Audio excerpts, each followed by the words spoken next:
A billionaire thought money could buy everything until a waitress showed him the priceless joy of truly being a father.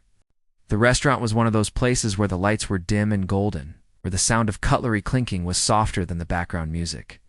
Expensive wine bottles lined the walls, and every waiter moved with practiced steps, as if they were dancers on a stage. At one corner table, a man in a dark tailored suit sat with his phone pressed to his ear. He was a billionaire, the kind of man people only saw in newspapers or glossy magazines.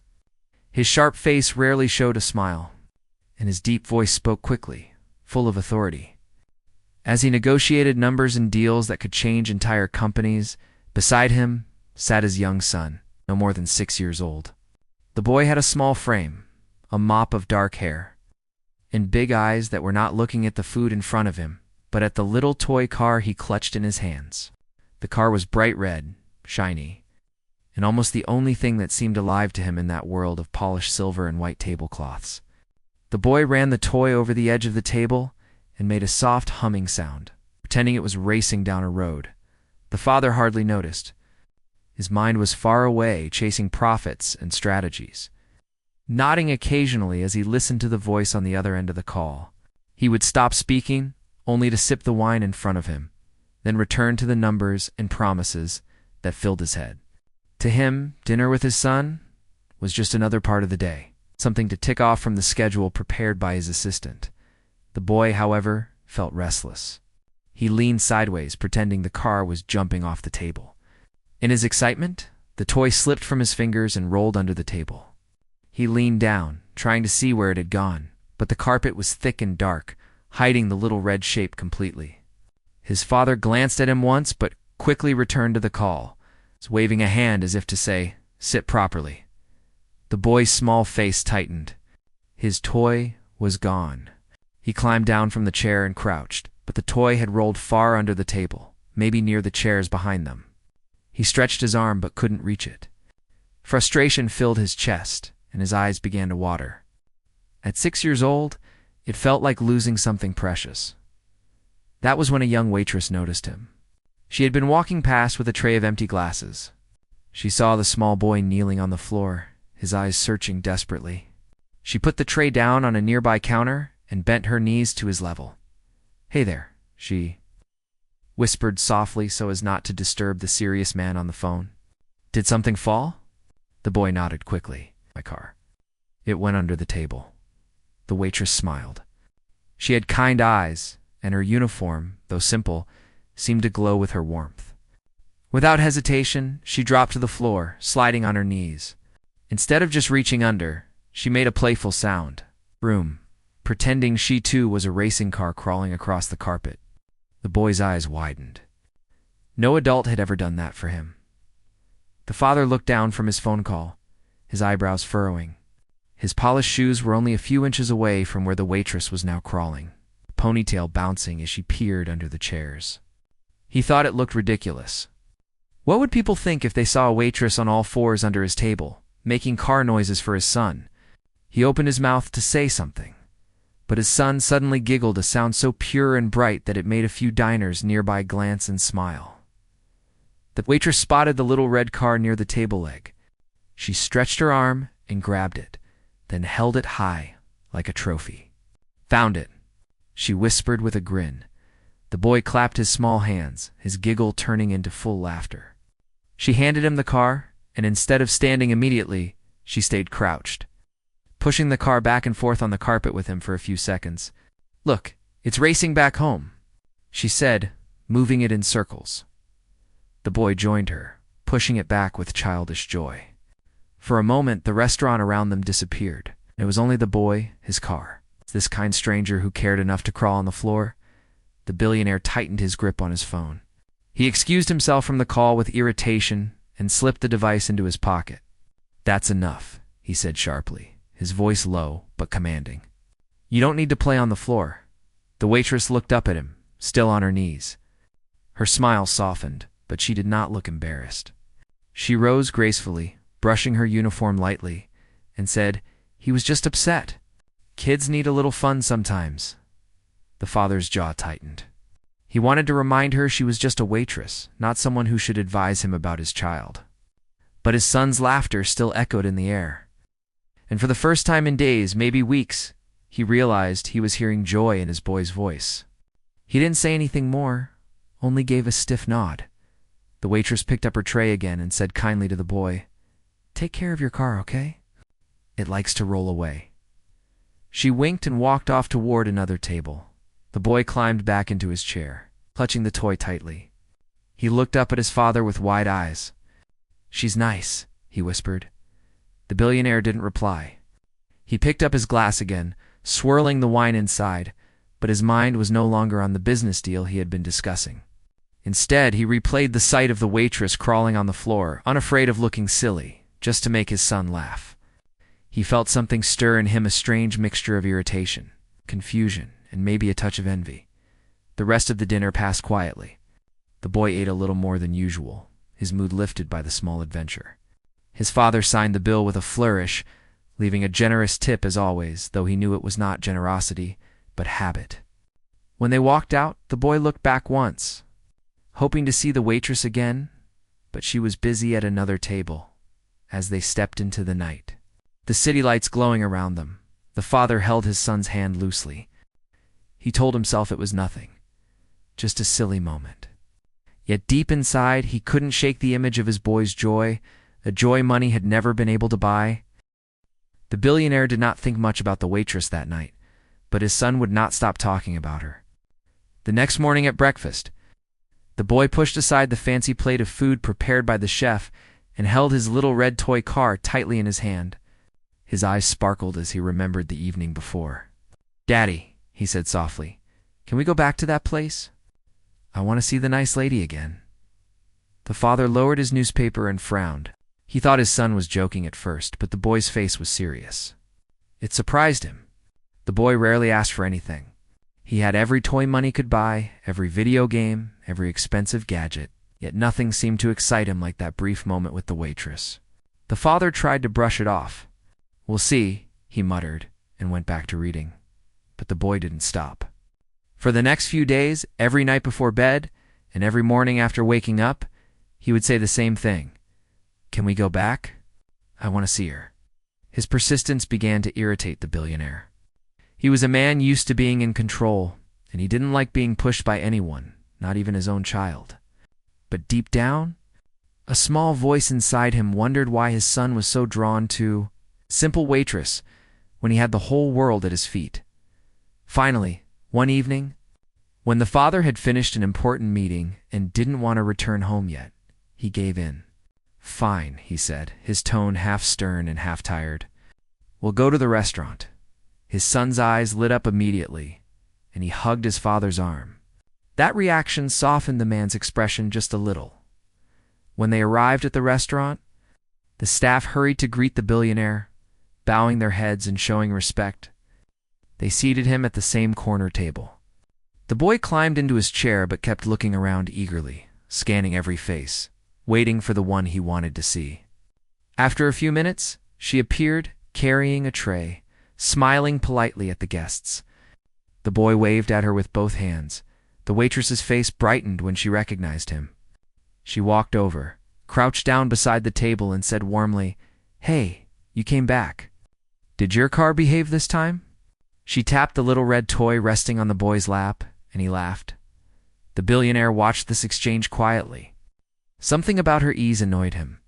She spoke as if they were equals, as if he wasn't a man who could buy this entire restaurant with one phone call. He tried to remind himself that she was just a worker, here to serve. But when he saw the joy on his son's face, he stayed silent.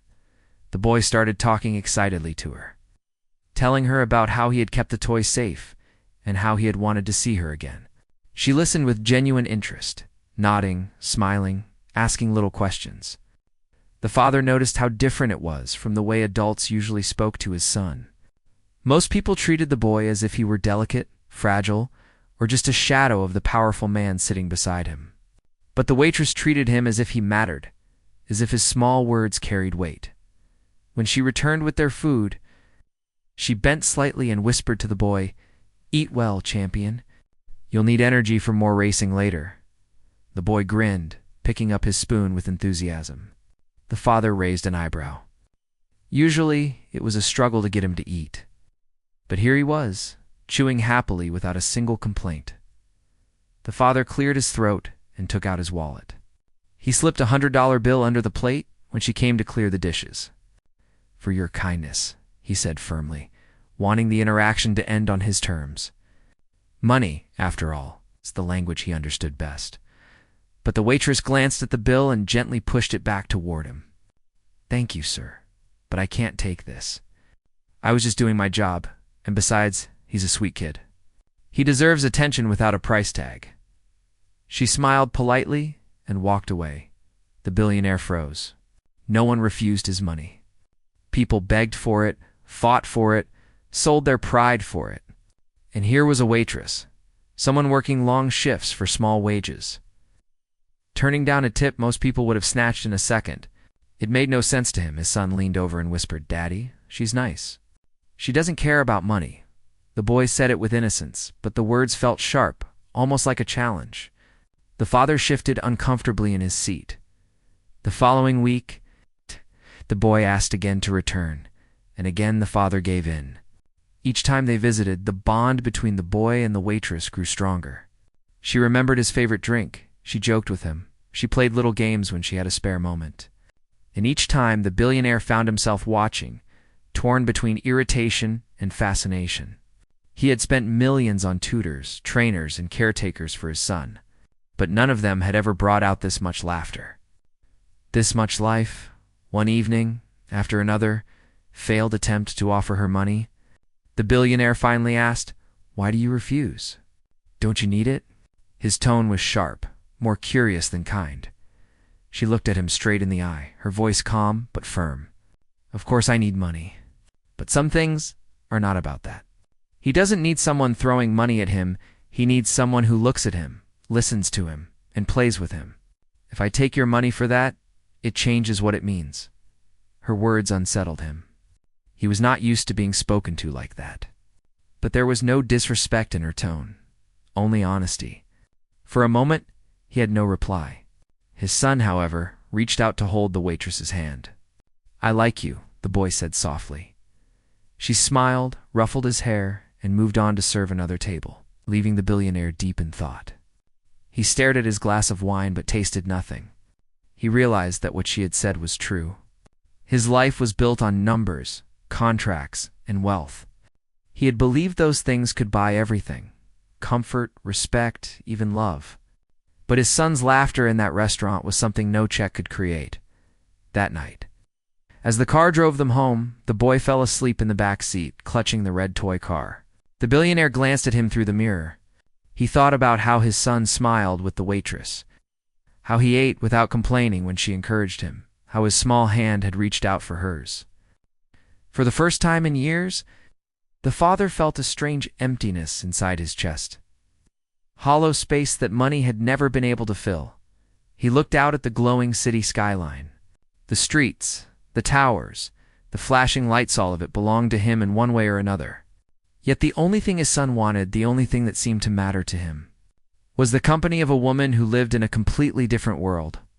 The father leaned back in his seat, closed his eyes, and tried to push away the discomfort. But deep down, he knew that something had shifted. He could no longer pretend that wealth was enough, not when his son's laughter proved otherwise. The boy's visits to the restaurant became a routine. It was not planned, yet it happened naturally.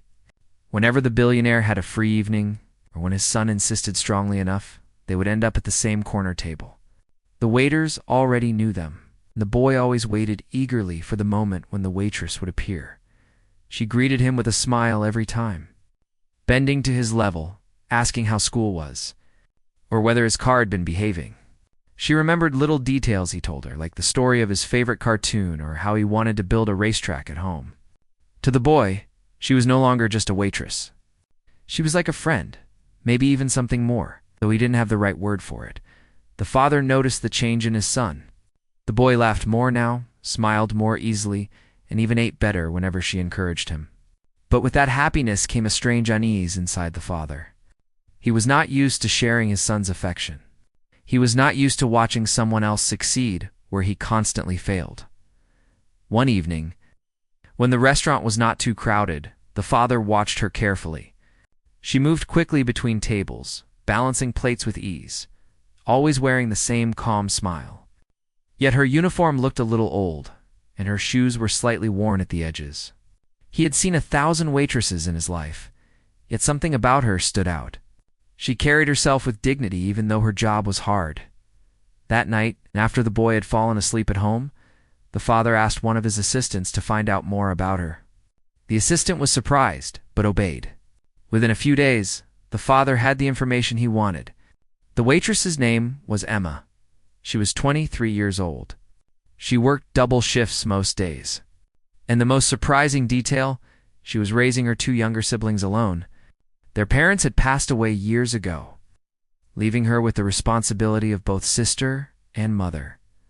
The billionaire sat in his office, staring at the file. He thought about the way she had laughed with his son, the way she had refused his money, the way she carried herself despite her struggles. Most people in her situation would have been bitter or exhausted, but she seemed to carry light with her wherever she went. The next time he visited the restaurant, he found himself studying her face more closely. She looked tired beneath the smile, but her eyes were steady. When his son asked her to play a quick game with his toy car, she didn't hesitate. She knelt again, moved the car a few inches, and laughed softly. The boy beamed. Later that evening, when she brought dessert, the father asked her a question he had never asked before. "Do you ever get time for yourself?" His voice was calm but curious. She paused, a little surprised. "Not really," she admitted with a small shrug. "I have responsibilities. My brother and sister need me. I can't afford to think only about myself." The father nodded slowly, saying nothing more. But her words stayed with him. He thought about the long nights she must spend working, the mornings rushing to get her siblings to school, the constant struggle to pay bills. Yet in front of his son, she never showed that burden. She gave him joy freely, without asking for anything in return. Over the following weeks, the boy grew more attached to her. At home, when expensive toys were delivered, he played with them briefly, but soon returned to his old red car. What mattered to him was not the toy itself, but the memory of playing with her. Sometimes, he would tell his father, "She listens to me. She doesn't just say yes or no." Those words cut deeper than the father expected. He realized how little he listened. Most of the time when his son spoke, he responded with quick answers, distracted by business calls or thoughts of the next meeting. He gave his son things, but he did not give him himself. One evening, after another dinner, the boy refused to leave the restaurant. He clung to the waitress's arm, insisting, "I don't want to go home yet. I want to stay here with you." The billionaire's face darkened. Other diners were watching. It felt humiliating to him, as though his own child preferred a stranger over his own father. The waitress knelt and spoke gently to the boy. "You should go with your dad now. He loves you very much." But the boy shook his head, tears threatening in his eyes. The father felt a flash of anger, not just at his son, but at her too. When they finally left, the car ride was tense. The boy sat quietly, staring at the window, still holding the waitress's warmth in his small hands. The father's mind boiled with frustration. Yet beneath the anger was a painful truth he could not ignore. His son felt more connected to a woman who worked long hours serving strangers than to him, his own father. That night, as the boy slept, the billionaire poured himself a drink and sat in silence. He remembered his own childhood, cold lessons, strict rules, and parents who were always busy. He had promised himself he would give his son everything he never had, and he had done exactly that, but in the wrong way. He had given wealth, not love. He had given toys, not time. He thought about Emma again. Despite her struggles, she gave his son something he could not: presence. She listened. She cared. She gave her attention, as if it was the most valuable gift she had. Maybe it was. For the first time in years, the billionaire felt uncertain about his own success. He could buy anything, command anyone, but he could not buy what his son needed most. And the person showing him that truth was a waitress he had once dismissed as unimportant. The next morning, when his son woke up and asked again if they could see her, the billionaire did not argue. He simply nodded. Something inside him was beginning to change, though he could not yet admit it to himself, and as the boy happily prepared to leave, clutching his little car, the father realized that the laughter he had once thought unimportant was becoming the one sound he wanted to hear the most. The evening started the same as so many others. The boy begged to go to the restaurant, and the father finally agreed, though he was tired after a long day of meetings. The driver dropped them at the door, and as always, staff hurried to welcome the billionaire with respect and perfect manners. But the boy didn't care about the bows or greetings. He was only searching for one face. When the waitress appeared, carrying a tray of drinks for another table, he lit up with excitement. She waved at him quickly, promising she would come soon. The boy clapped his hands and couldn't sit still. The father sighed, loosening his tie, trying to hide the irritation bubbling inside. Why did his son only smile like this for her? Why couldn't all his wealth or careful planning bring the same joy? The waitress finally reached their table. She crouched down, eye level with the boy, and asked, "How have you been, champion?" He told her about school, about a picture he had drawn, and about how he wanted to make a racetrack in the backyard. She listened with genuine interest, nodding and laughing at his little jokes. The father sat stiffly, watching them, his face unreadable. When the food came, the boy ate happily, encouraged by her gentle reminders. Afterward, she pulled a small folded napkin from her apron and showed him how to make a paper boat. The boy's laughter filled the air as the napkin boat floated on a glass of water. Diners nearby smiled at the sound, but the father's chest tightened. He felt embarrassed, almost angry, seeing strangers watch his son laugh and bond with a waitress as though she were. Family had reached its peak when dessert was finished. The father checked his watch, ready to leave, but the boy suddenly clung to the waitress's arm. "I don't want to go," he whispered, then said louder, "I want to stay with you." His small voice trembled with desperation. The restaurant grew quieter as people nearby noticed. The father's face turned red. He stood, trying to pull his son gently at first, then more firmly. "It's time to go," he said, his voice low but sharp. But the boy resisted, holding tighter to the waitress. Tears welled up in his eyes. "No, I want to stay here with her. Please, Daddy." The father felt the sting of humiliation. His own child was rejecting him, right there in front of everyone. Rage mixed with shame, he glared at the waitress. "This is your fault," he hissed. "You've encouraged this. You're overstepping your place." The waitress stayed calm, though his anger was heavy. She bent down to the boy and spoke softly. "It's okay, sweetheart. You need to go with your dad now." She stroked his hair gently, helping him release his grip. Then she stood, facing the billionaire with steady eyes. "Don't be angry at him. He just wants more of your time." The father's jaw clenched. "Don't tell me how to raise my son," he snapped. His voice carried, and a few diners turned away awkwardly, pretending not to hear, but the waitress didn't back down. Her tone stayed calm, almost gentle. "I'm not telling you how to raise him. I'm just saying he doesn't need more things. He needs you. That's why he clings to me. Because I listen.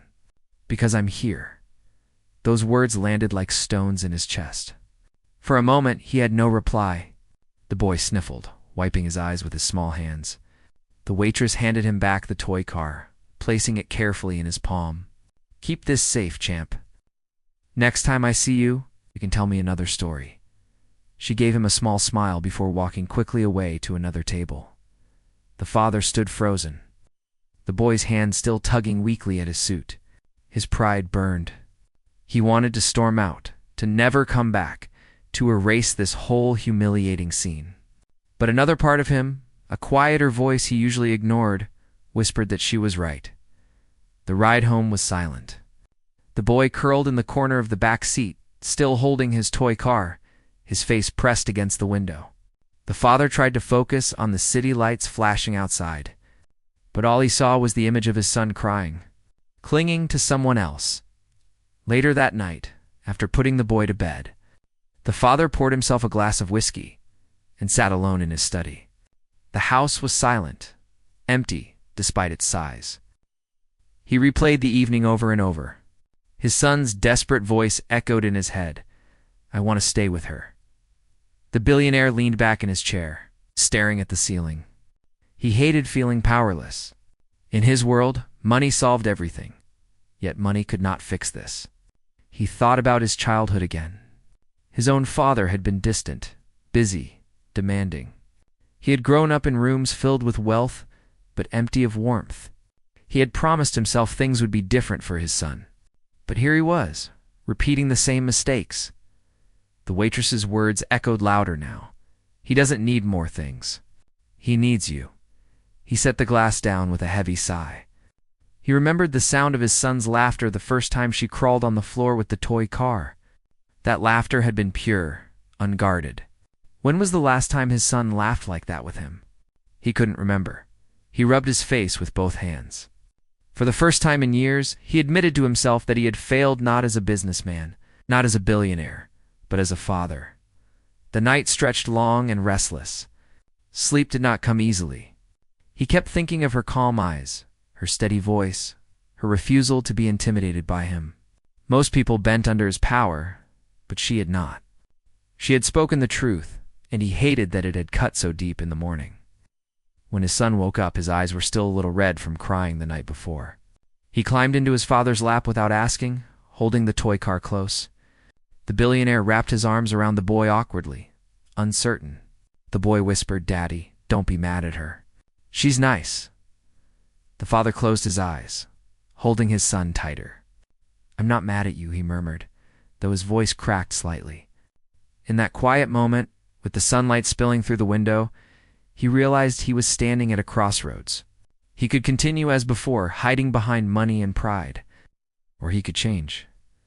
That evening's humiliation was not just a wound to his pride, it was a mirror, showing him what he had become. And deep inside, though it was hard to admit, he knew that everything had to change. The next day, the billionaire woke up with a heavy heart. He was used to waking with plans in his mind, business calls waiting, meetings already lined up. But that morning was different. All he could think about was his son's face from the night before, the way he had cried and begged to stay with the waitress. Those words had cut through him in a way no rival, no financial loss, no failed deal ever had. His son did not need another toy or another mansion. He needed something the billionaire had never learned how to give time. Love, presence. For most of the morning, the father tried to distract himself with business. He signed papers, spoke to investors, and even approved a new project, but nothing stayed in his mind. Every time he put the phone down, he saw his son's sad little face. By noon, he couldn't take it anymore. He left the office early, something his assistants could hardly believe. He told the driver to take him home. When he arrived, his son was sitting on the floor in the living room, building a track for his toy car out of books and boxes. The boy looked up, surprised to see his father there before evening. "Daddy, you're home early," he said. His small voice carried both joy and confusion. The father lowered himself onto the carpet beside him. It felt strange at first, sitting on the floor in his expensive suit. But he pushed the discomfort aside. "Can I play too?" he asked. The boy's eyes widened. "You want to play?" He almost couldn't believe it. "Yes," the father said softly. "Show me how." And so the boy did. He explained how the books made a ramp, how the boxes were tunnels, and how the car could race from one end to the other. The billionaire listened carefully, watching his son's small hands push the car with excitement. He reached out, picked up the car, and tried it himself. It flew off the ramp and crashed into a pile of cushions. The boy burst out laughing, a sound so bright it filled the huge, empty living room with life. For the first time in years, the father laughed too. It was awkward at first, rusty, as if he had forgotten how. But as his son clapped his hands and shouted, "Do it again, Daddy," the laughter came easier. He felt something loosen inside him, something warm that had been missing for too long. That evening, he didn't return to the office. Instead, he stayed home, reading a bedtime story to his son. The boy snuggled close, listening intently, his eyelids growing heavy. When he finally fell asleep, still holding the toy car, the father sat quietly beside him for a long time. The weight in his chest felt lighter than it had in years, but he knew he could not do this alone. He did not know how to be the father his son needed, And there was only one person who seemed to understand what the boy truly wanted. The next day, he returned to the restaurant not as a customer demanding service, but as a man seeking help. The waitress was surprised to see him alone. He asked if they could talk for a few minutes. She hesitated, then nodded, leading him to a quiet corner. "I owe you an apology," he began. The words were heavy on his tongue, but he forced them out. "I was harsh. I was angry, but not at you. I was angry at myself. You were right, my son doesn't need more things. He needs me.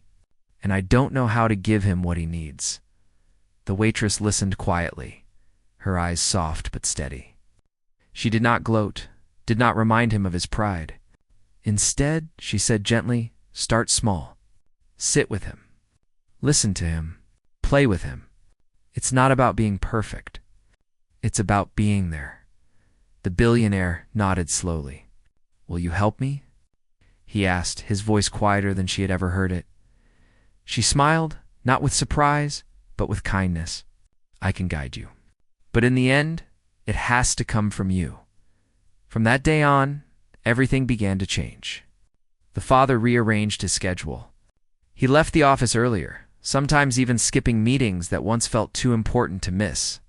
At first, his colleagues were shocked, but he didn't care.